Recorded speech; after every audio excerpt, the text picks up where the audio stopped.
మేషరాశి మేషరాశి వారికి ఈ వారం మీకు అనుకూల ఫలితాలు ఉన్నాయి. వృత్తి, ఉద్యోగ, వ్యాపార పరంగా అనుకూల ఫలితాలు ఉన్నాయి. కుటుంబ సభ్యులతో ముఖ్యమైన విషయాలు చర్చిస్తారు. నూతన విషయాలను తెలుసుకుంటారు. మొండి బాకీలు వసూలవుతాయి. వివాహ, ఉద్యోగ ప్రయత్నాలు కలిసి వస్తాయి. స్వల్ప అనారోగ్య సమస్యలు ఉంటాయి. సేవా కార్యక్రమాల్లో పాల్గొంటారు. విద్యార్థులు చదువులలో రాణిస్తారు. ప్రారంభించిన పనులు సకాలంలో పూర్తి చేస్తారు. సమాజంలో మంచి పేరు సంపాదిస్తారు. నలుగురికి ఉపయోగపడే పనులు చేస్తారు.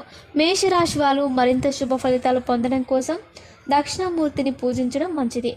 వృషభ రాశి వార ఫలాల ప్రకారం వృషభ రాశి వారికి ఈ వారం మధ్యస్థ ఫలితాలున్నాయి. స్నేహితులు, ఆత్మీయులతో కలిసిపోతారు. పనిలో ఒత్తిళ్లు, ఇబ్బందులు కలుగుతాయి. ప్రారంభించిన పనులు పూర్తి చేస్తారు. చిన్నపాటి మనస్పర్ధలకు అవకాశం ఉంది. మంచి పేరు సంపాదిస్తారు. ఉద్యోగస్తులకు ఆఫీసులో తోటివారి సహకారం, పై అధికారుల ఆదరణ